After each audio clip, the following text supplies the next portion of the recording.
All right, so the College Board always asks about air pollution. It's on every AP test. Um, and so I really want you to keep this list. There's a couple of little details that I want you to know, and then I want you to write down a few other things. Um, First, remember that air pollution doesn't kill you. You die of something inside your body. So, like, falling out of a building doesn't kill you, hitting the ground kills you, right? Like, if people describe the cause of death, it's that your brain came out of the skull, or that your heart ruptured, or that you lost all your blood. It's not that you hit the ground. That's just what causes that other thing to happen. Causes of death.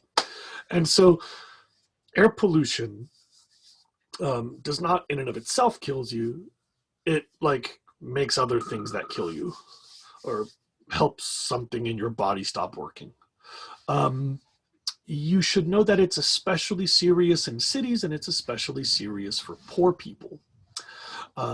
They're more likely to be exposed, and they're less likely to be able to resolve air pollution.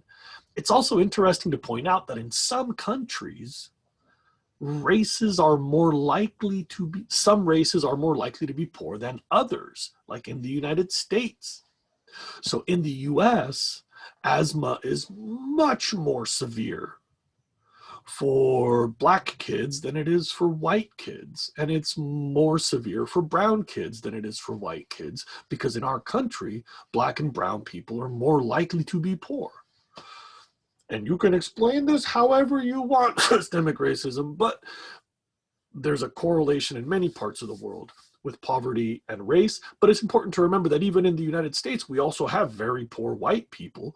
And so, to be most accurate, we would say that this is a social justice issue that affects minorities disproportionately, but is centered on income levels, socioeconomic status.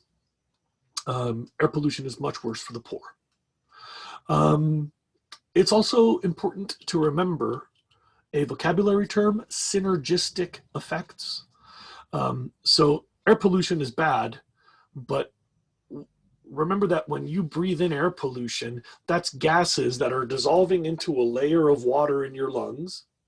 And then when you exhale, any gases that didn't dissolve into water go out. We've talked about this, right? Your lungs are lined with a thin layer of water. We're all breathing underwater. We just carry the water with us.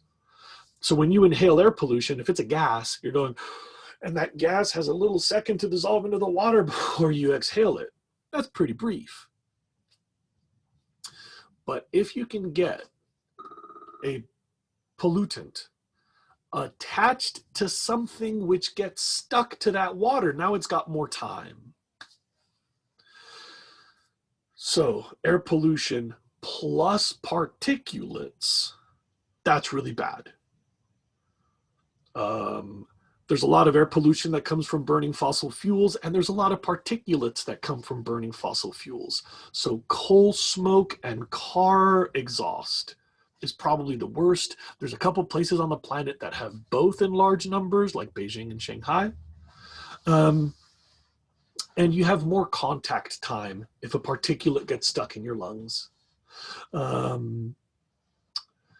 So like smog exposure might kill some people, and particulate exposure might kill some people, but smog plus particulates kills hundreds of times more people.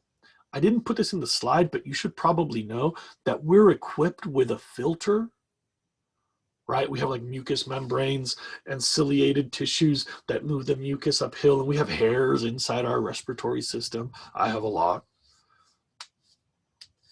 So we filter out our particulates, but smokers paralyze their filters.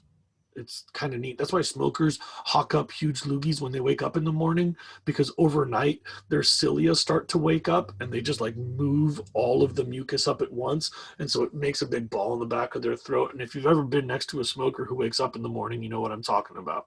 They go, and they cough out like a giant green yellow loogie. Smokers paralyze their filter. So smokers are more likely to die of air pollution because they don't have the natural filtration for air pollution that you and I might if we don't smoke. Um, so primarily air pollution causes problems that are cardiovascular or respiratory. You should copy my list. Arrhythmia, which is when your heart rate is irregular. Elevated blood pressure, blood clotting, atherosclerosis, when your veins and arteries harden, heart attack, stroke, and all of those can lead to death. There's also some more severe or particular types of air pollution, toxic gases, radioactive gases that can lead to other things. Headache and eye irritation are mellow. Asthma can be very severe. Asthma is especially severe for children because of the ratio between their lung volume and blood usage. So asthma is especially dangerous for children. That's good. I didn't write that on my slide, but asthma, you should put a little line, children. Cancer, birth defects, and emphysema. And ecologically, air pollution affects plants, it affects soil, and it affects water quality. It's good to remember that pretty much, I wrote all, I should have written most, pretty much most / almost all. Air pollution becomes water pollution. So anything which breathes or breeds in water, B&B, things that breathe in the water or things that breed in the water are affected by air pollution, right? Because air pollution dissolves into water. We have to interact with air pollution for a long time. We just carry a little bit of water. If you're living in the water, you could also be affected. So kind of similar to our problems. Things that breathe in water, you could also say R&R, like respiration and reproduction. Fish and amphibians breathe in water. They respire in water. And things that reproduce in the water. Insects mostly breed in water. You should remember that. Fish and amphibians. And by the way, some reptiles and birds also breed in water. When they're little, they're more susceptible, just like our children, they're developing. So a lot of systems aren't set up yet, and it doesn't take a lot to push them over the edge because there's smaller amounts of volume. So things that breed in water, reproduction, breathe or breed, respire or reproduce, B&B or R&R. Good to remember that. Okay, that's it for general air pollution stuff. We'll get more specific in a minute.